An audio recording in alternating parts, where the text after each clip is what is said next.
What's up, patrons and hobby friends? This is going to be a quick vlog video for the month of June.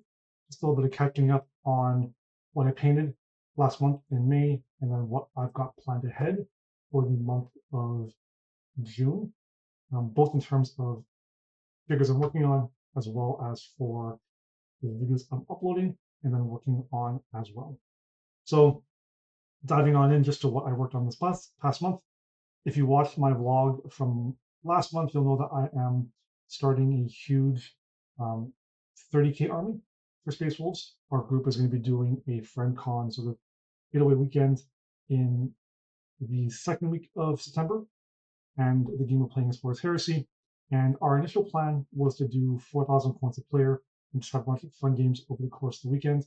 Of course, Games Workshop dropped the new Saturday 9 Horus Heresy box, and they've been teasing rules for the past couple of weeks now. So while the game won't change, we're still playing Horus Heresy, the actual points level may change, and unfortunately, depending on how the index of Astartes turns out and the core rules turn out, the lists may change as well. So for the time being, I'm committing to my list in broad strokes because it's mostly just infantry, ultramarines with a couple of specialist models and units.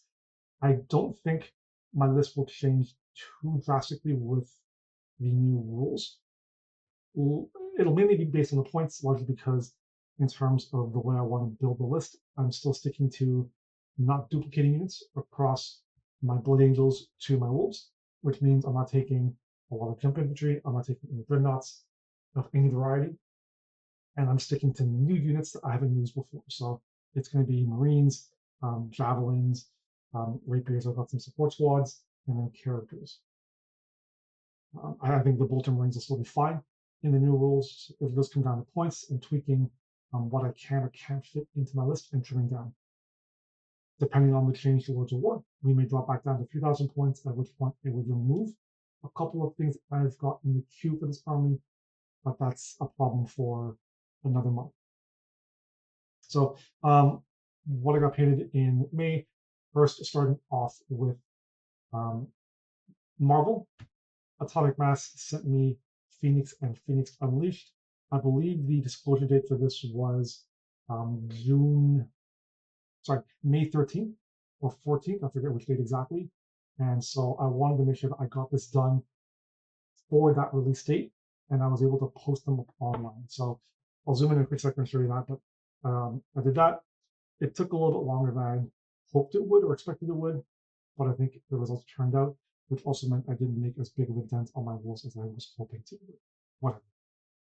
For the wolves, I want to get a lot of the older Forge World stuff out of the way. The sculpts themselves aren't great. The scale is smaller. The quality's not as crisp as the new plastics, and I wanted to get as much of my hate painting done early. So I started with a couple of rapiers just to nail down the color scheme and the overall techniques.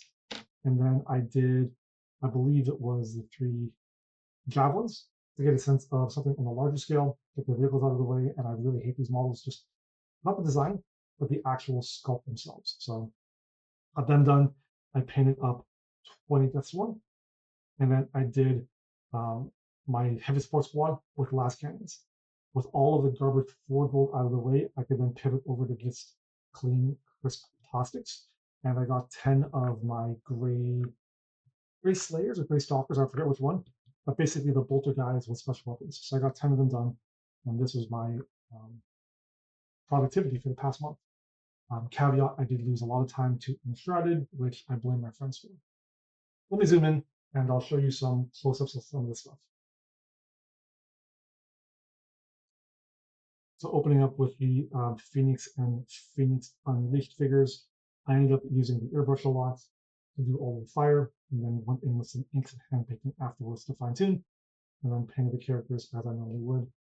Haven't had a chance to play with them yet. We ended up playing a Dormammu encounter at our last Marvel night a couple weeks ago, and I haven't had a chance to run Phoenix yet. So I'm hoping I'll be able to get a game with her at the end of the month, just for funsies, get her on the table. Really enjoyed painting this, although my initial approach for, this is just fire and some cloth, super simple, ended up not being the case just because nailing the fire took a lot longer than I thought it would. and then all of the rocks and the little fine details, going back in and correcting the airbrush work first, and then hand painting everything took a bit of time. So I'd originally budgeted, I think, 2 or 3 days for this, and I ended up spending up to about a week on both of these plus the summary. So turned out great. I've got the tutorial uploading on my YouTube now, so I'll be able to post the HD quality videos to my Patreon in the next couple of days. It is June 7th, 8th, as I'm recording this. I'm hoping I'll have this vlog out in the next day or so, and then I believe my Kit Fisto and the Dark videos are already up. I posted them last week, so that'll be coming up soon.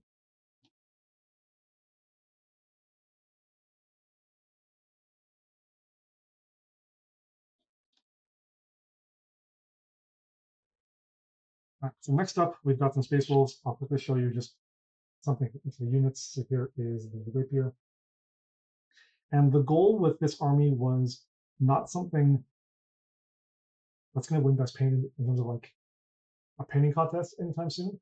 I wanted to get the army done quick at a very reasonable pace. So 2 to 3 days for a 10-man squad is about my aim, probably about 8 to 10 hours for the squad. And I wanted them to look good from tabletop views. We're looking at 3, 4, 5 feet away. I wanted something sharp, high contrast that really caught the eye, even if they don't look that great up close and individual inspection. So I think I achieved that. Really, the armor is the focus, and I lean a lot on some oil washes to get the definition, some sharp gold trim, and then just making sure that the armor has the bright pop of the high value highlight, and then a darker contrasting shadow to give that vibrancy and that richness from the tabletop view.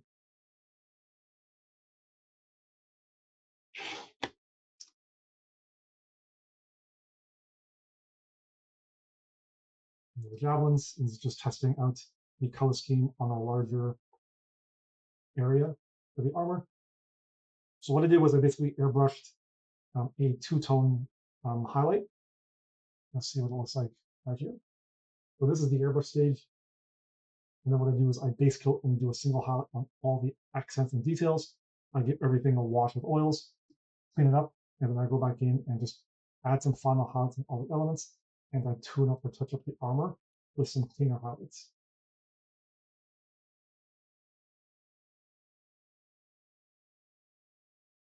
I think these javelins probably end up taking me about 2.5 days per figure, which is not unreasonable. There's a lot of detail on these guys. The larger armor panels take some time to sort of touch up and blend up. I think in hindsight, I would have preferred just doing a gloss varnish and then black lighting with the oils, and then just skipping this armor painting stage entirely, because I think the end result as a tabletop army is similar. I think you probably get about 80% of the quality at a fraction of the time, like bar none. But I've already started it, so I'm just gonna continue and finish the army as is. There's some of the infantry.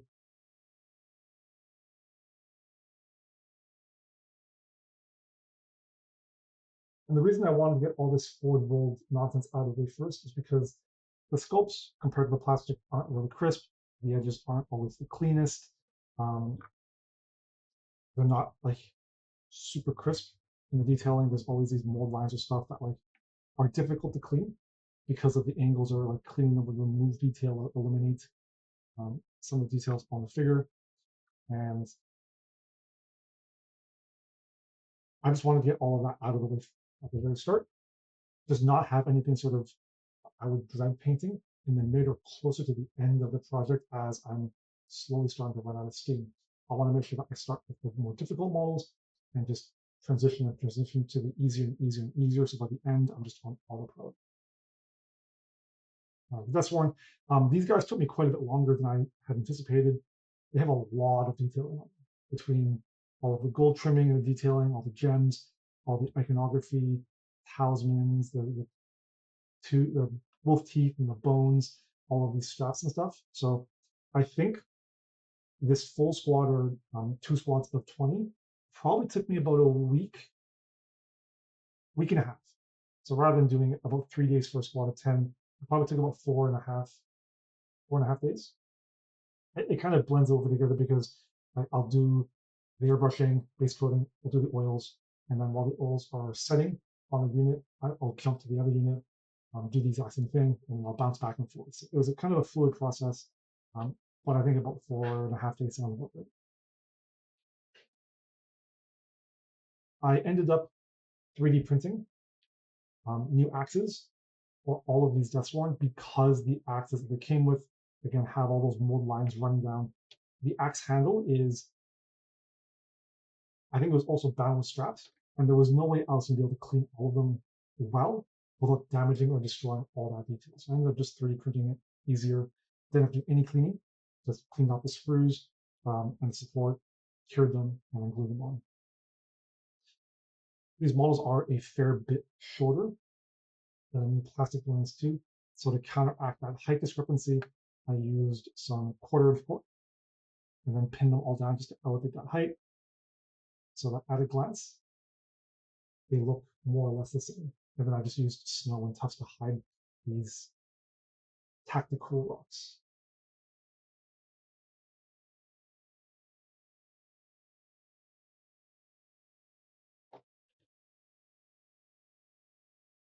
So in terms of what I got planned ahead, so covering the content creation, again, Visto and Red are already live.